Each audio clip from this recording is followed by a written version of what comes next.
There's a chart I saw recently that I can't get out of my head. A Harvard business professor and economist asked more than 5,000 Americans how they thought wealth was distributed in the United States. This is what they said they thought it was. Dividing the country into 5 rough groups of the top, bottom, and middle 3 20% groups, they asked people how they thought the wealth in this country was divided. Then he asked them what they thought was the ideal distribution. And 92%, that's at least 9 out of 10 of them, said it should be more like this.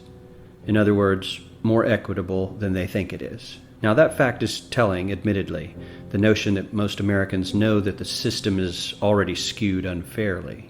But what's most interesting to me is the reality compared to our perception.